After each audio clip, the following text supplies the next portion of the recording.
Now to the latest feature in Adelaide's much-loved Botanic Garden, which is visited by more than 2 million people each year.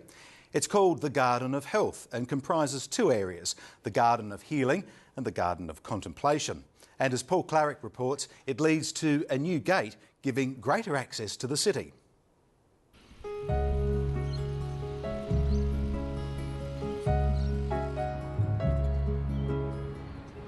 The only story we didn't tell here was the one about medicine, and so I was really anxious for us to develop something that told that story. Adelaide's Botanic Garden is continuing to grow. Today its new Garden of Health was opened to the public, featuring more than 300 species known to have helped humanity throughout the ages. Botanic gardens have changed medicine. In the Enlightenment, they changed our relationship with nature. In the age of empire, they fundamentally changed the way we use plants. In the Industrial Revolution, again, there was this exchange of plants in the 21st century. It's really about environmental reconciliation. For these are but a few discoveries we find inside the secret life of man. It's almost 500 years since the first medicinal gardens were established in Europe to enable doctors to study many of the plants used in their work. And essentially, the Renaissance universities in Italy established botanic gardens as pharmacology schools. It's a great place for people to come because it's beautiful, but it's also a great place to learn about the role that plants have had in treating disease for 60,000 years or more. Beds at the garden have been arranged to emphasise a specific purpose. Well, this is a garden called the Garden to Ease the Mind.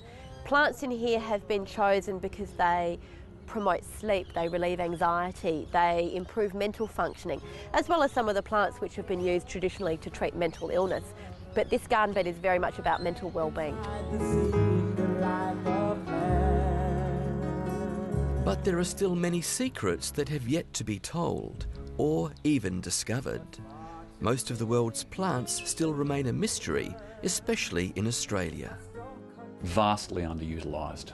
So many people have been looking for quite some time at things that come out of the rainforest areas, but the other parts of the country, and particularly where a lot of the Indigenous communities live, where it's very arid, there's been comparatively little work being done in those particular areas. So yes, there's a huge amount of flora that have not been explored at all for their medicinal properties. University of Adelaide PhD student Stephanie Derwent-Smith is investigating whether extracts from a native parasitic vine found in the Blair National Park have similar medicinal properties to species overseas. Alkaloids in Cassytha filiformis has been used in the past for traditional medicines in Taiwan and Africa and China and Indochina and lots of different places like that. They've all been used for as a diuretic, as curing gonorrhea is something that they've been using in, I think, Korea is where that one was from, and just a number of different things.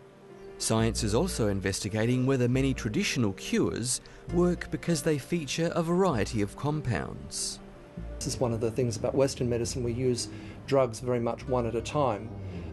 In natural or naturalistic medicine systems and Eastern medicine systems, they use the whole plant. So you may be taking 50 or 60 chemicals all at once in all sorts of different doses, and the way they interact may be what's actually the best medicinal effect. Some universities now even offer courses in herbal medicines, further illustrating the merging of once disparate medical approaches. Now, most practitioners, whether they're medical doctors, chiropractors, osteopaths, naturopaths, acupuncturists, most of them deal with herbs to a variety of degree, and some of them are quite knowledgeable. Dr. Frank Marcelino is an Adelaide naturopath, chiropractor, kinesiologist, acupuncturist and osteopath, these days known as a complementary medicine practitioner. He mixes his own potions from licensed extract manufacturers, which guarantees accurate concentrations. He's a big believer in the healing powers of herbs, especially in everyday cooking, but warns consumers against self-medicating. for example, some people might go on the internet and look at, for example, tarragon leaf, which is used in cooking for fish and things like that. And then they might stumble on that it has over 50 different anti-cancer chemicals in there. Now, the problem with that is that they think, well, if a little bit's good, then a real lot must be really good. And we know that too much of something can actually cause damage. Also launched today was the Ginkgo Gate at the Botanic Garden's new western entrance. It opens directly into the Garden of Health, giving greater access to those seeking refuge from the city.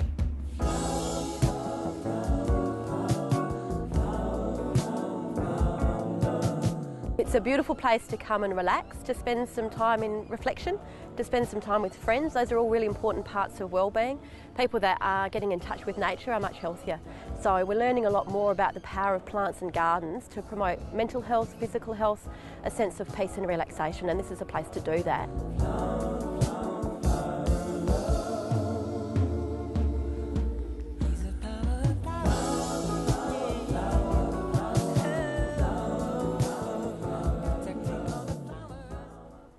Beautiful place, and the beautiful pictures in that story were shot by the ABC's Patrick Rocker and edited by Simon Christie.